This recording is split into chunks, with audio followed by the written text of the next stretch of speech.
I think we're live. Hello, everyone. Welcome to today's Binance Academy live stream webinar. I'm Nina Xiang, part of the Binance Academy team, and we have also Muhammad with us. He's also part of the Binance team. Say hello. Hello, everybody.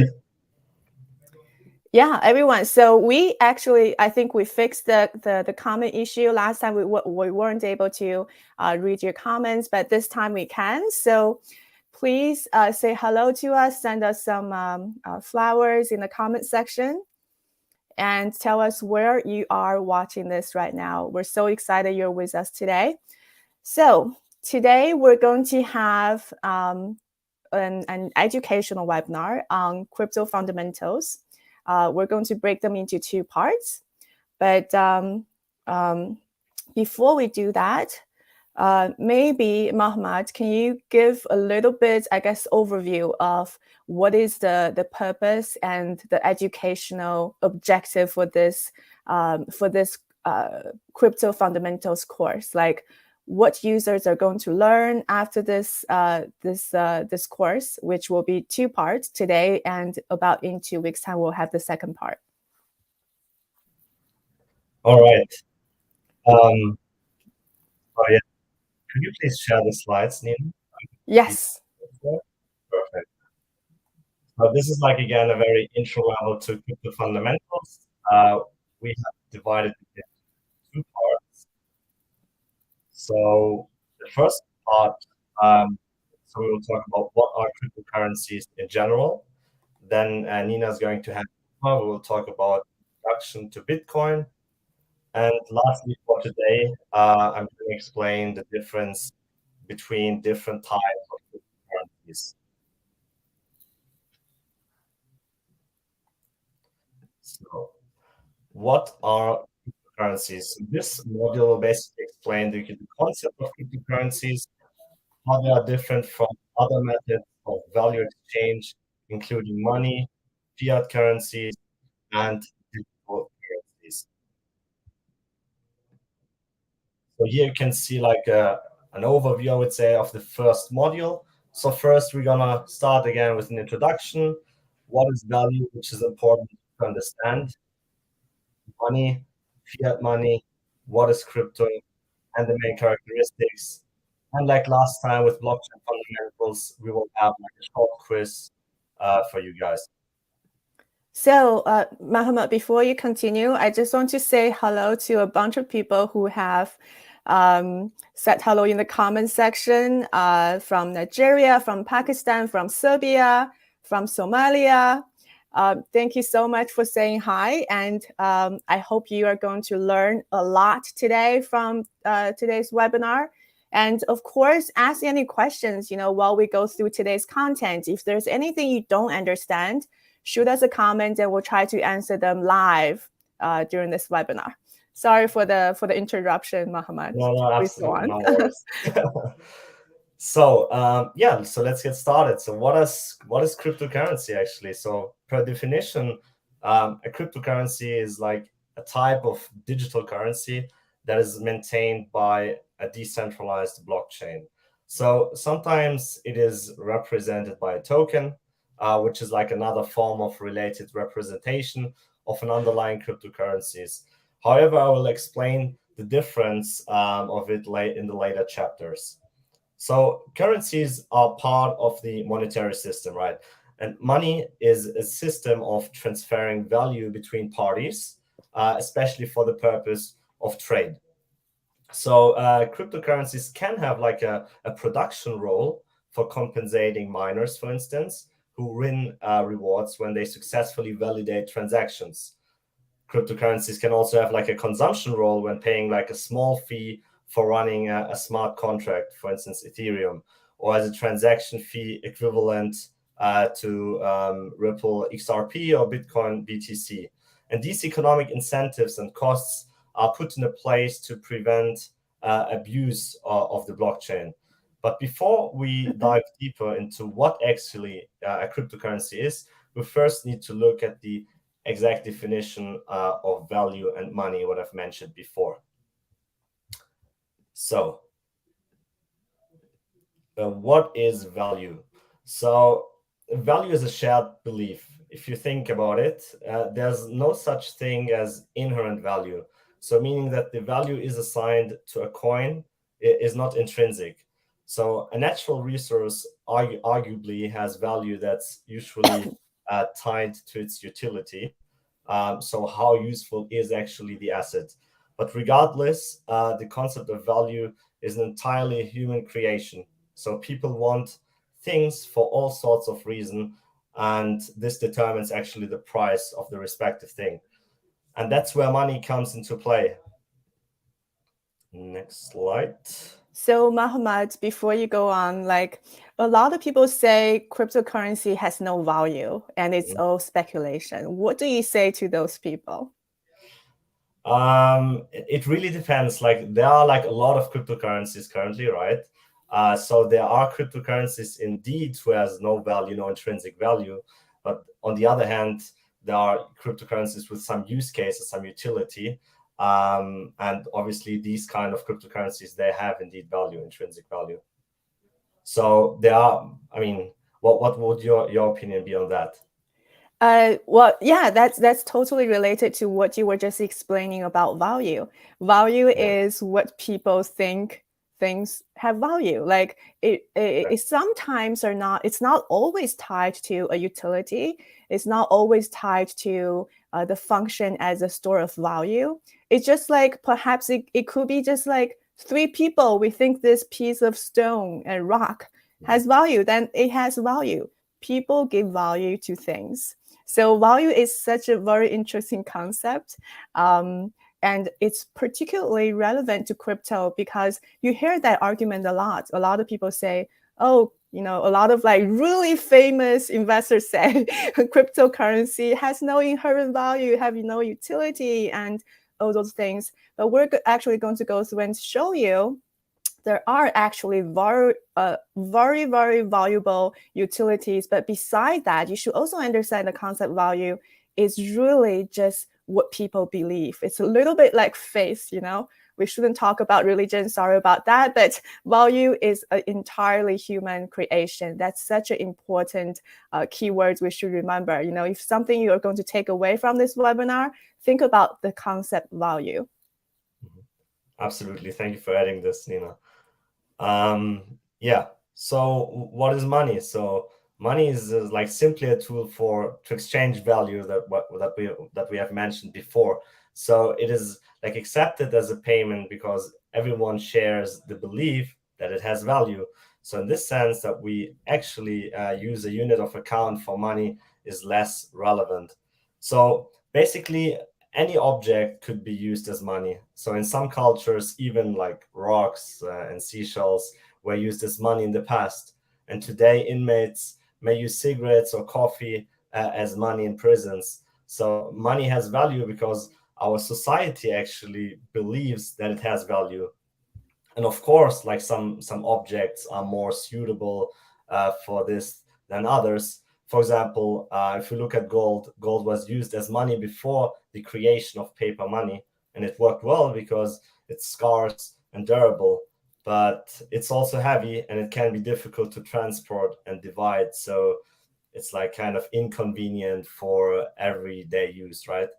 And the coins and paper money were created to represent and claim a fixed amount of a physical commodity like gold in a system called the gold standard.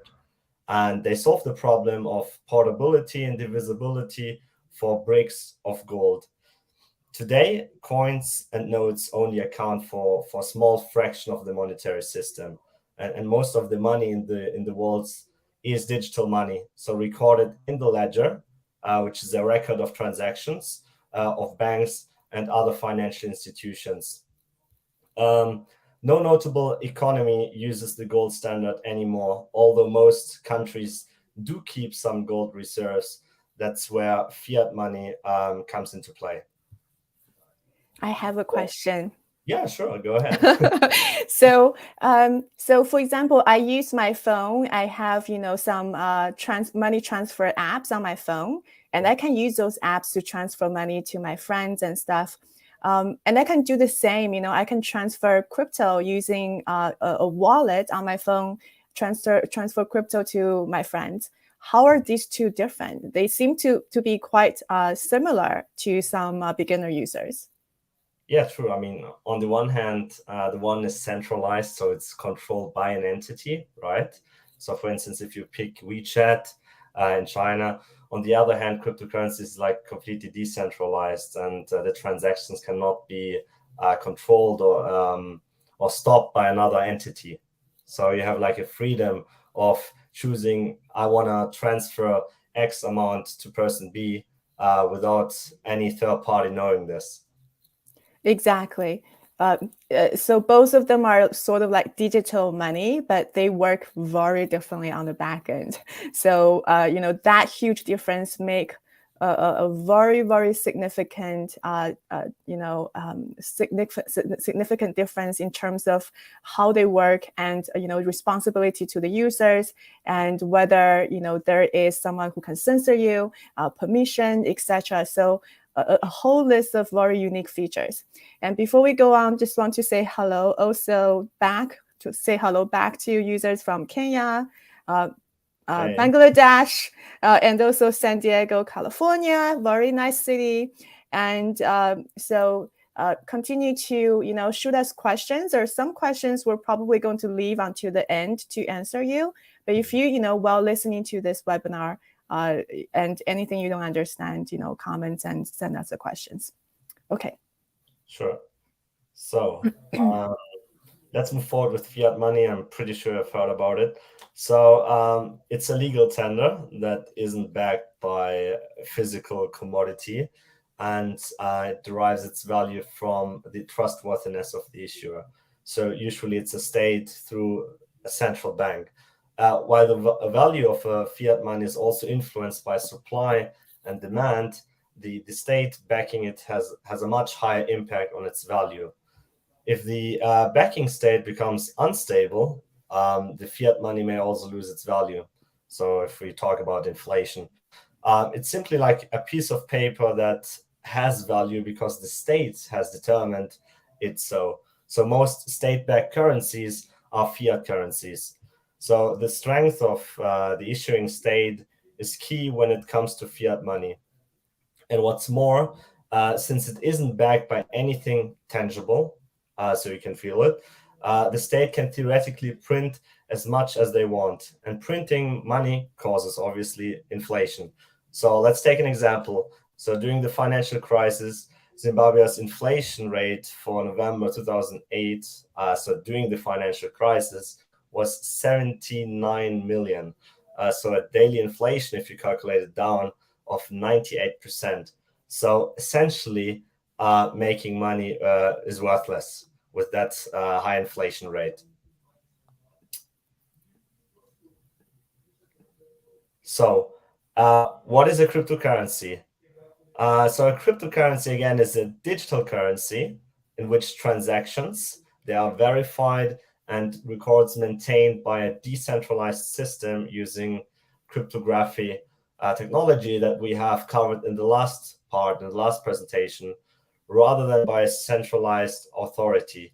So there's basically no intermediary in this process. And this is what sets cryptocurrencies apart from the digital currencies in digital banking apps that Nina mentioned before, that are operated by centralized organizations. So let's cover now the main characteristics of cryptocurrencies.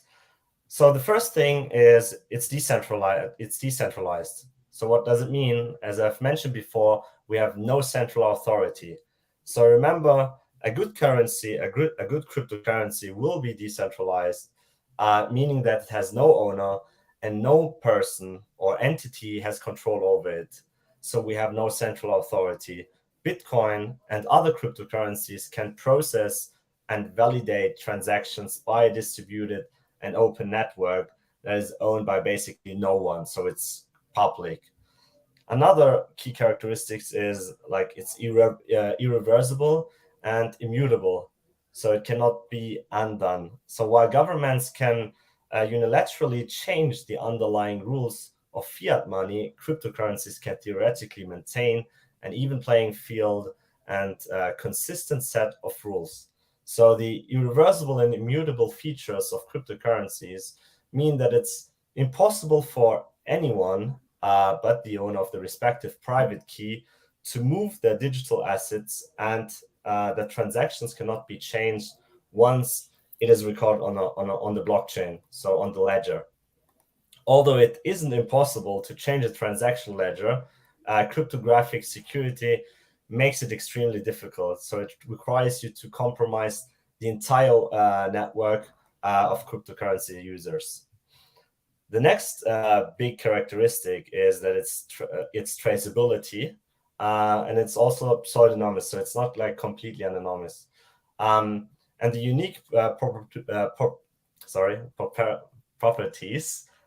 cryptocurrencies also make like tracking users on them considerably more difficult, though not impossible, than through digital fiat money. So what does pseudonymy mean in crypto? So many in the crypto community uses pseudonymy for privacy, either to shield their identity as part to move forward self-sovereignty, or because of concerns about their personal privacy or security. So many find Bitcoin actually appealing because its pseudonymity is built into the protocol itself. So let's take an example. When you open, for instance, a bank account, so you are required to show identification that links your financial transactions to your identity, which is neither anonymous data nor pseudonymous data. So when you create, for instance, a Bitcoin wallet, you generate an alphanumeric address that allows you to send or to receive Bitcoin, and it's visible to the whole world on the blockchain network. So, however, this address provides you with pseudonymity rather than anonymity, because financial foreigners on your public address can be traced back to your real-world identity. And lastly, individual units of a cryptocurrencies, they can't be duplicated. And as cryptocurrencies exist entirely in the digital realm, they are highly suitable for the worldwide transactions. Another key or core property of a good cryptocurrencies is that transactions happening on it can't be censored and irreversible. So censorship resistance is basically the ability to carry out financial actions despite the wishes of any third party. Exactly. So now to the quiz question. Nina, that's your part, right? Oh, you can go this quiz question, but before we go there, we have someone asking this question. Is it true that Bitcoin will go zero, says Dan Pina and Charlie Munger? Well, you know, a lot of people say that, you know, something will go to zero. I don't know, like Mohammed, you have a good answer for this? I think no one has a good answer for that. So it's very difficult to say. Obviously, in my opinion, not. But it really depends on your belief, you know. So some people say it goes to zero. Some people say it goes even higher. So yeah, I cannot give any answer to that. So make your own research and yeah.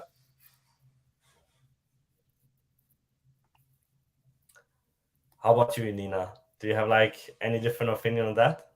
Yeah, so this is my personal opinion. I just want to say, you know, anything we say during these webinars are educational and informational only. We're not, you know, anything are not construed as financial advice, and we're not recommending anything to buy anything or to trade anything at all. So, you know, so with that disclaimer, I just want to share my personal view about some of the very strong cryptocurrency out there. There are a lot of very attractive features of them that you don't find anywhere else. If you look through human history, you know, look at all the currencies that all of the past empires and governments have created. Almost all of them do collapse at the end. Roman Empire is an example. Its currency, its gold and silver coins were once, the most trustworthy and widely used currency around the world.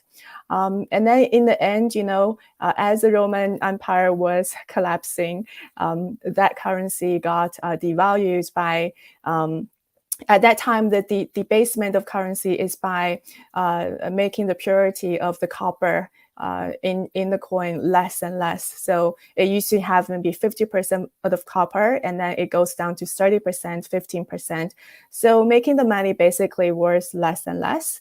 And if you review the 2000 plus years of human history, you see that currencies tend to fail because human organizations tend to have certain weaknesses, such as, it's super hard for people to do the hard thing and the right thing. Especially, people who are governing countries, it's much easier to turn up, to turn on the printing press than to actually do the right thing, which is to manage your budget and to ensure that your currency do not get debased. So the good thing about cryptocurrency is, some of the currencies, cryptocurrencies have a fixed supply. So that means it's written in code. No human beings can change it. So I think for that alone, it should have a very good hedge against inflation. Bitcoin has 21 million supply, total max supply written in the code. Therefore, comparing to any other kind of fiat currency, it should give some people, certain higher degree of certainty that this currency are not going to perhaps debase as some of the human created currencies. So that's just my personal opinion. Not sure if that's a good answer, but let's go to the quiz question, Muhammad. Yeah. So how are cryptocurrencies different from traditional digital currencies? Cryptocurrency transactions are verified by a decentralized system using cryptography, while digital currencies can also be operated by a centralized organization. B, cryptocurrencies and digital currencies are all fiat currencies. C, cryptocurrencies are an implementation of blockchain technology, while not all digital currencies are. D, cryptocurrencies trading values are volatile, while digital currencies values are not.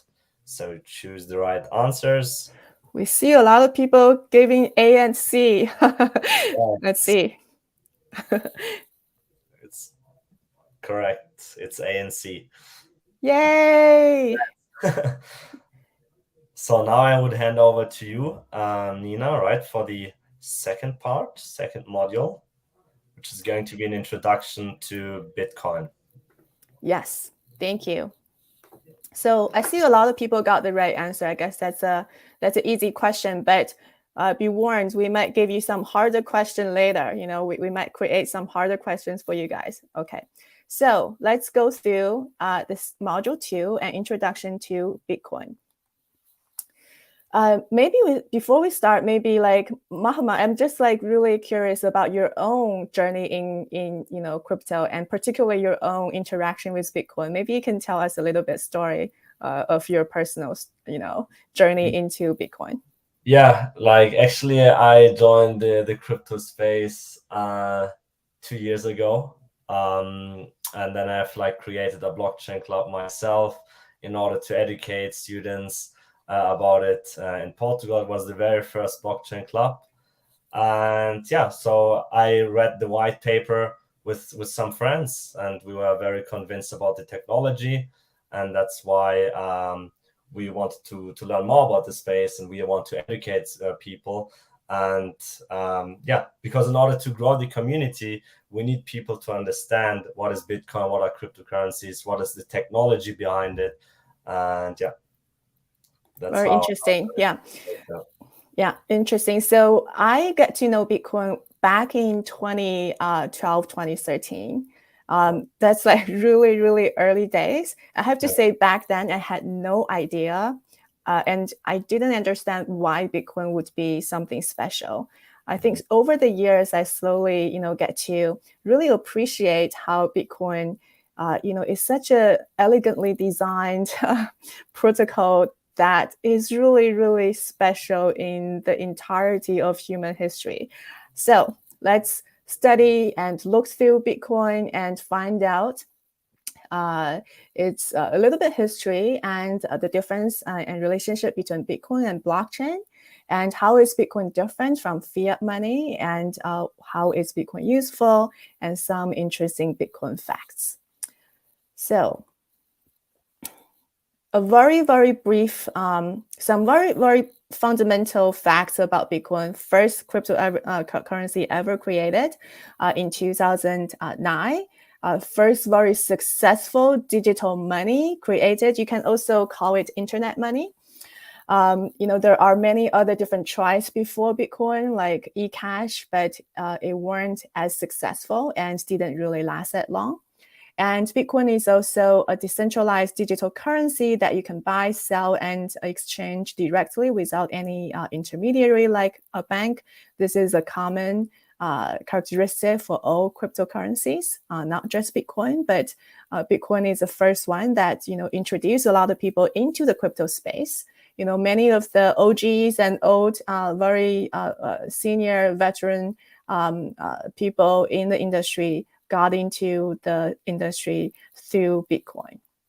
And Bitcoin has one of the oldest and I guess quite a contentious community among some of the other protocols.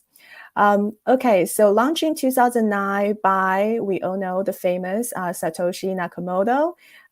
One day we'll find out who this person actually is. I have some guesses, and many people have different guesses. But I feel like one day we're going to learn. I feel maybe this person will someday feel like, okay, I think I want to let history know my real identity, maybe after some years when his ideas change or her ideas. Okay, so Bitcoin remained the largest cryptocurrency with total value on the network. So when we say total value on the network, we're looking at the market capitalization. And Bitcoin is, of course, still by far the largest. And that's some very basic facts about Bitcoin. And let's say, like, if some people are confused, when we talk about blockchain, cryptocurrency, and Bitcoin, if you're still kind of like confused by these terms, okay, blockchain is a fundamental technology. Think about blockchain technology as a foundation of a house. And this foundation, this infrastructure technology is supporting different applications. So you can build a house on this foundation. So you can think about cryptocurrency as a house built on this foundation of blockchain technology. And in this house, we have a bunch of different rooms. And each room is a special crypto. So like Bitcoin, Ethereum, Litecoin, and Polygon, like all sorts of different cryptocurrencies are within this wider crypto space, and then Bitcoin and Ethereum are two of the largest and most successful. So that's basically the relationship. Think about as example I just gave. As a foundational technology, its major application of this foundational technology and the universe of crypto industry with many, many different coins and tokens in it. So how is Bitcoin different from fiat money? We have maybe covered this a lot in the past few 15 minutes of this webinar. I guess also Mohammed have pretty much talked about the back end, how that makes Bitcoin special and different from fiat. We also talked about its supply. For example, like any fiat currency can, in theory, have infinite supply because you can always print more money. But for a lot of cryptocurrency that have finite supply written in the code, then there is a finite supply. And sometimes a cryptocurrency's supply would decrease. So it's deflationary. For example, like Ethereum. Ethereum, after changing to proof of stake consensus mechanism, it's now a deflationary currency, digital currency, because the supply of Ethereum is actually decreasing. So these are very, very special, compared to fiat currency. Also, lots of cryptocurrency protocols are, allow peer-to-peer transaction. I guess, that's something fiat currency you can also do. Like, I can transfer money to my friends on Venmo or some other money paying money transfer apps. But the core really is about decentralization, censorship resistant, limited supply. And I guess, another important thing is permissionless. Anyone with an internet connection can get access to cryptocurrency, but fiat currency, you probably need to go to a bank branch and, get a KYC, get approved and get a bank account, etc. So this cryptocurrency based financial services system are much more inclusive. Anyone, there's pretty much no requirement on how much money you make, where you live, what kind of documentation you must have to access it. That's really historic. We've never had anything like this that's open to everyone. So that's also very unique. So how is Bitcoin useful? Well, as we were just describing, it's a very, it has all those unique features, and it doesn't require a medium of exchange. And so far, for its history, we have seen Bitcoin's prices increase quite a lot, and also being very volatile. It has go up, 90% and then down 90%. A very volatile asset, in terms of price movements. But I guess some people would also say Bitcoin has been good for speculators, but that's not something we definitely, want to recommend. We generally want to teach people about the fundamentals and also want to just, tell you very prudent management and planning of how you manage your own investments and personal finances. So another thing is Bitcoin and the bigger, wider crypto space does, have become this alternative investment asset class. A lot of people call them an asset class, but that's something perhaps we can still debate. But it's definitely something a lot more people nowadays are thinking about. Should I allocate a portion of my money into crypto to diversify? Diversification is always one of the major principles for asset management. It's always better to diversify. So increasingly, we're seeing not only personal investors, but also financial institutions. Institutional investors are thinking and allocating more money into crypto and Bitcoin. So some fun Bitcoin facts. So right now we have 80 million unique Bitcoin wallets have been created. I think this number maybe will be more today. And we have 270,000 confirmed Bitcoin transactions recorded on its blockchain daily. So that's a lot of transactions on a daily basis. And also, if you buy, sell Bitcoin, the fees and transaction times are quite favorable comparing to traditional financial systems, especially if you move a large amount of money.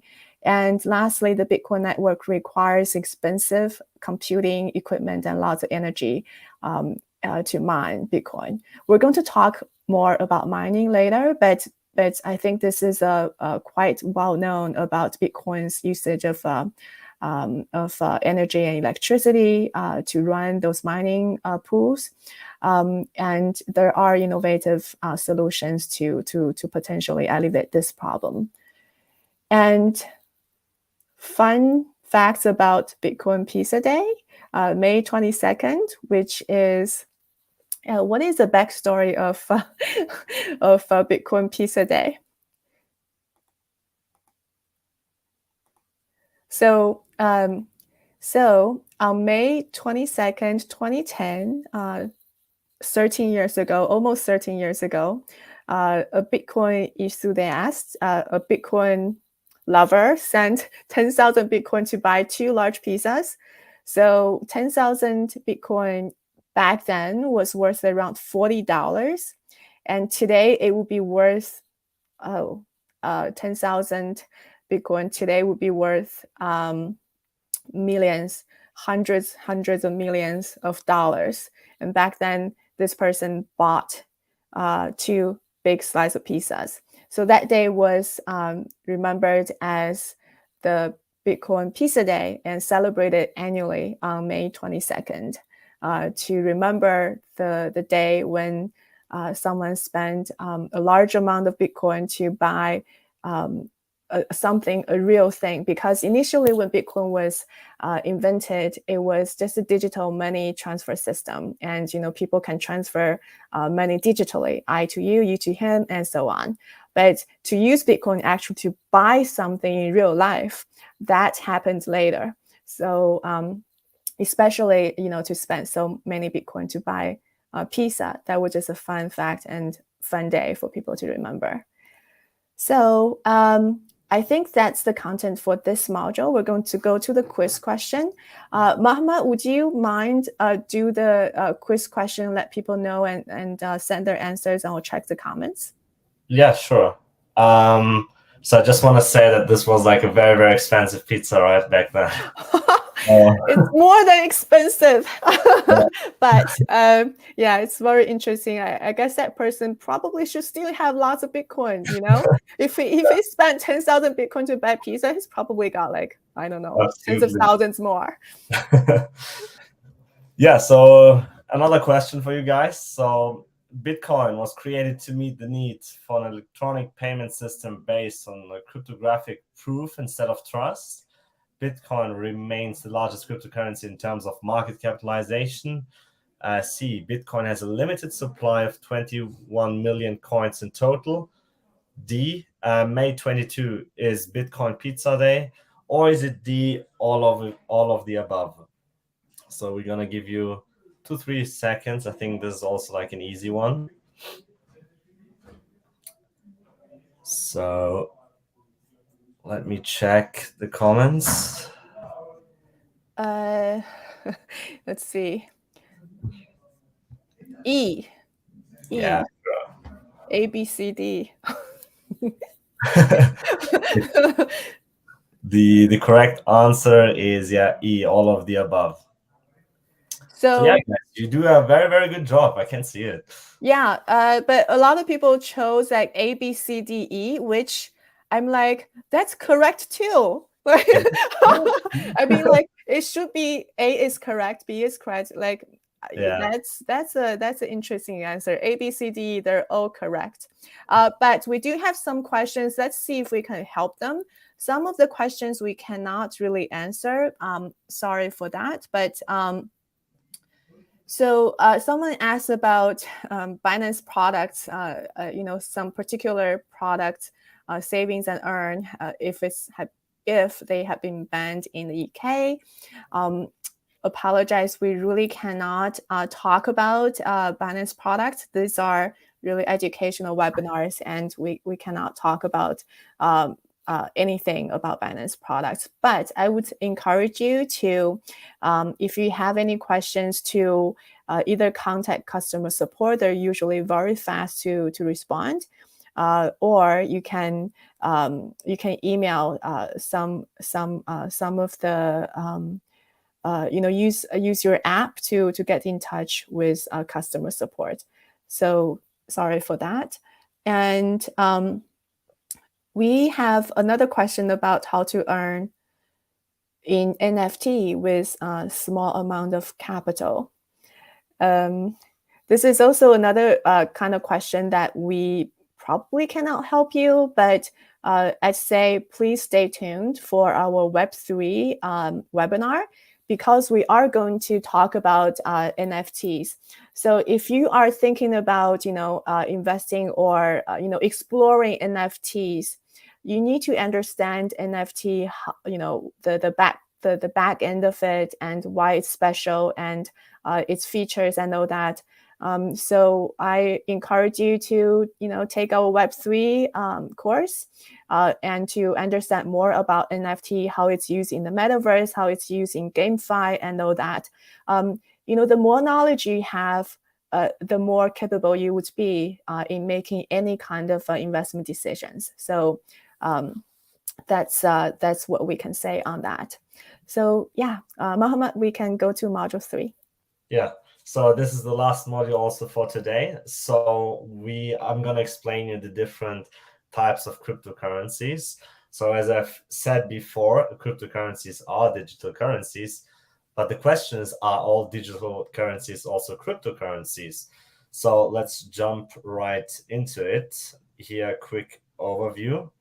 So we talk about CBDCs, which stands for central bank digital currencies, altcoins, which means alternative coins, the difference between coins versus tokens, and NFTs, and as usual, a little quiz for you guys.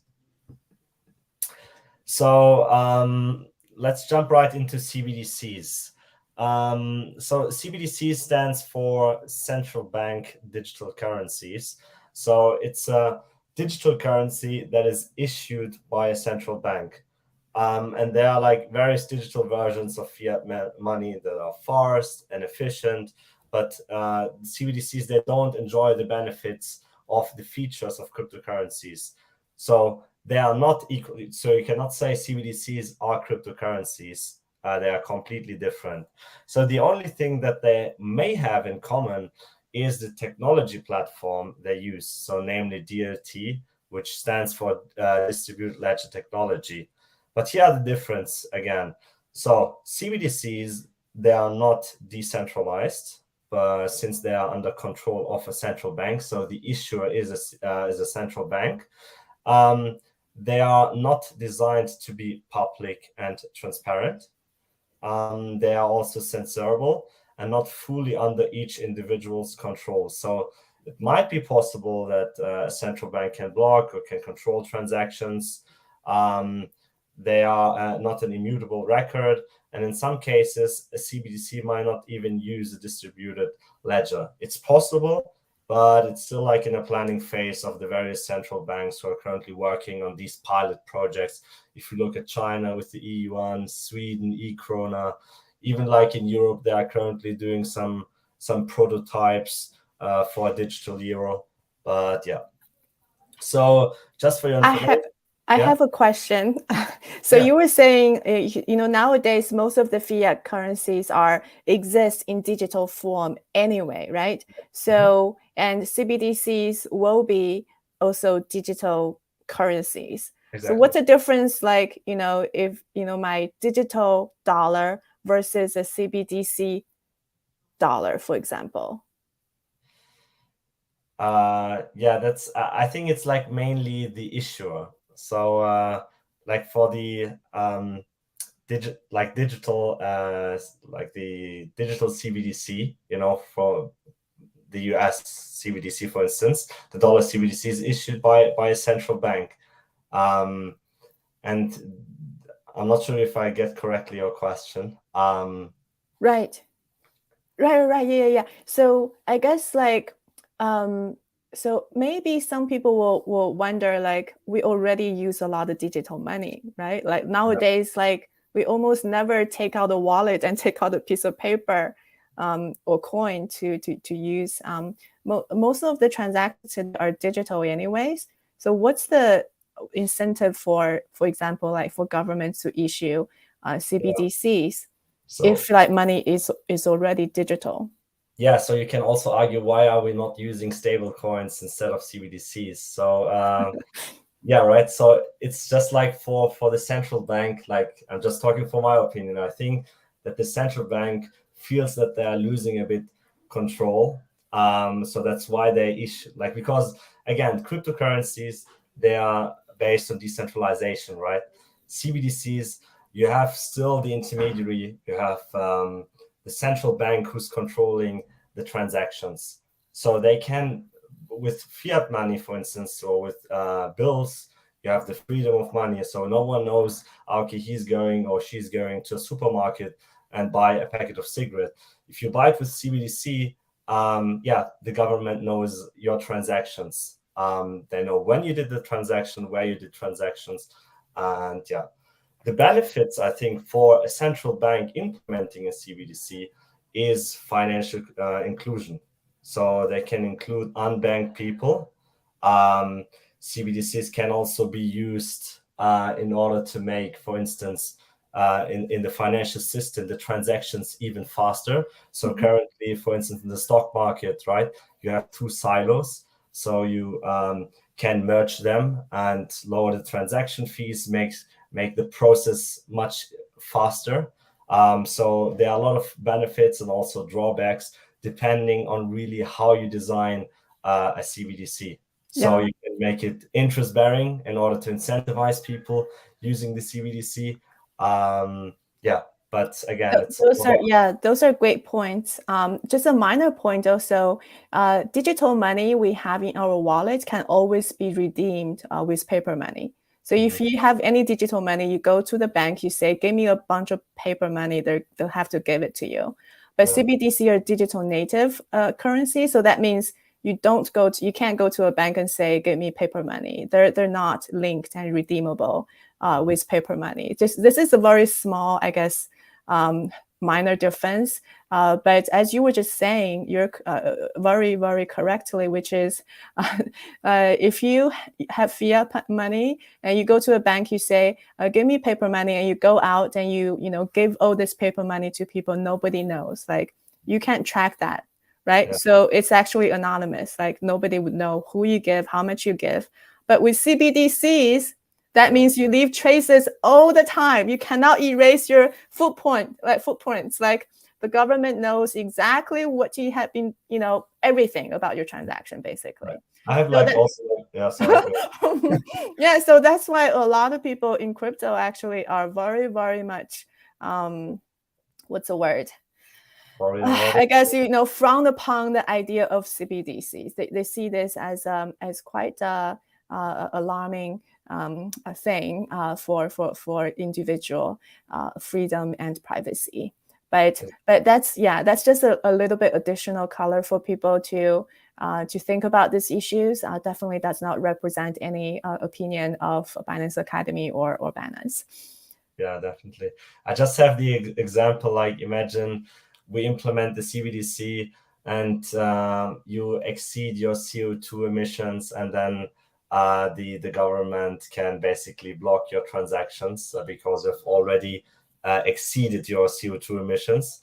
It's just like a thing you need to be control. It's all about it's all about control, basically. But again, this is my opinion. You need to do your own research and think about it. The crux of CBDC, I would say, it's how to decide how would the central bank design it. I'm not sure if it really affects cryptocurrencies in general, like if the government is implementing one. But let's see. Exactly. So let's move forward. We have now altcoins. So since the first Bitcoin mining reward was received in 2009, the world of cryptocurrencies has grown significantly. So broadly speaking, all cryptocurrencies, they can be broken down into two groups.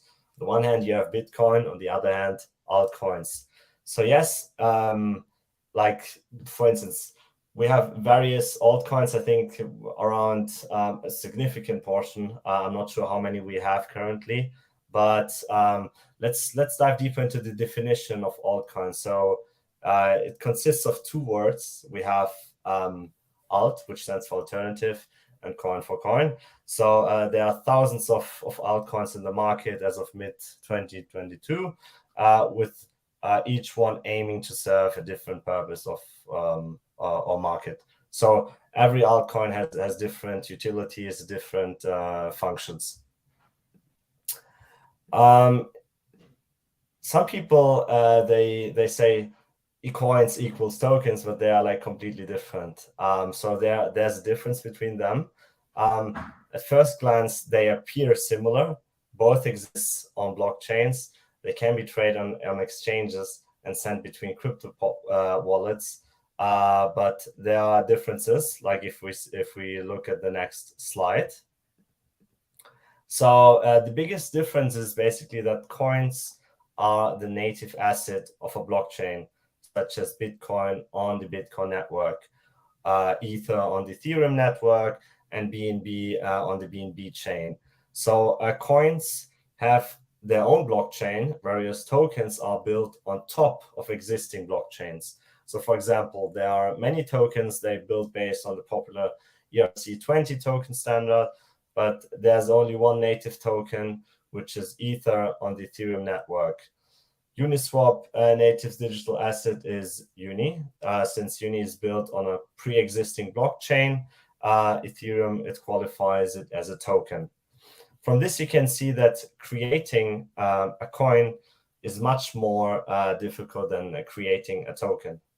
The difference also does not lie in theoretical fundamentals alone, but use cases too. So tokens, on the other hand, can be categorized into different types according to the functions and purposes. So tokens can be used like cryptocurrencies, but they are like more flexible. They can serve as anything from digital receipts representing a stake in a company to loyalty points. For example, there are transactional tokens, governance tokens, utility tokens, and so on. And there are also security tokens, equity tokens, and yeah, the list goes further. So lastly, like tokens have also like the power of representing assets through a process known as tokenization. And this is not only limited to digital assets, but also physical assets such as real estate can be presented on a blockchain. So as you can see, like the possibilities of tokenizing assets, they are basically endless. So I just want to add, like, even though coins and tokens are very different, but they are also used interchangeably sometimes because just for convenience. Like, for example, when you talk about the fundamentals of a particular crypto, for example, when we talk about Bitcoin, we still talk about, you know, its token supply, max supply, circulating supply. So we still use token here, even though we know that Bitcoin is not a token, it's a coin, but it's just common terms sometimes, like we use them interchangeably. And people understand when you talk about Bitcoin's token supply, you're talking about Bitcoin as a coin, but it's just, you know, some common terms that we just do not sort of like gloss over the difference. Yes, exactly. So now we're gonna cover NFTs. So which stands for non-fungible tokens. So NFTs are basically cryptographic assets on a blockchain with unique identification codes and metadata that distinguish each token from another. So non-fungible means items are not interchangeable because each has unique properties. And this is a key difference between NFTs and other coins and tokens that are fungible, so that are changeable. So being fungible means that coins and tokens, they are identical to each other and therefore can serve as a medium for commercial transactions. Bitcoin and Ether are fungible coins, for example. So yeah, there are many more types of cryptocurrencies, but obviously we can't cover them all in this module. So a good place to start is to familiarize yourself with the biggest cryptos in terms of market cap first. And from there, you can like gradually explore the less mainstream altcoins. And yeah, I think that's it for today, Nina, right? Or do we have any questions from the Yeah. Let's see. Oh, do we have a quiz question for this too? Oh yeah, sure. One more, sorry. Let me check quickly.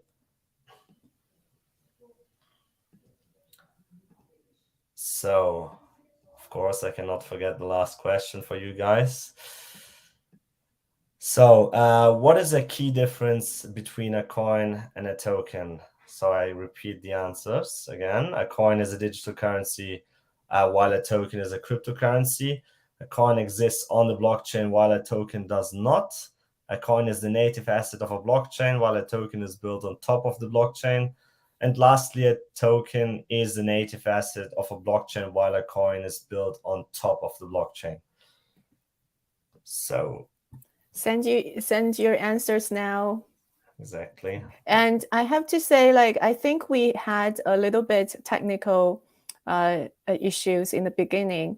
The live stream was not live streaming on Binance Live correctly, and we fixed it about 15 minutes into the live stream. So I think the Binance Live portal will miss some part of this webinar. But we have been able to see all the comments in both YouTube and also Binance Live. And please send in your answers. C, we see C, and lots of people say C. Is that correct? Well, let's check. And yeah, exactly, it's C. These are too easy. Yeah, increase the difficulty level next time. Yes, next time we'll make them much, much more trickier. Do we have like any questions from the audience? Yeah, we have some questions, but we cannot really answer them. So, you know, ask some questions, but ask some questions that we can actually answer. People are asking questions about specific coins and tokens. Obviously, we cannot talk about those. We can only do educational material here.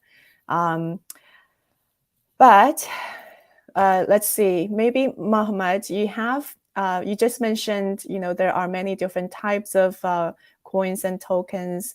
Like for you, you know, what kind of you know, what kind of research process you go through, you know, if you're interested in a particular project and you want to find out more? Yeah, so usually I check the white papers. So I will read through them and try to understand the crypto project, try to understand what they're actually trying to do, what is the benefit of it, and whether it's realistic or not. And yeah, based on that, I do my informed investment decisions. Mm-hmm.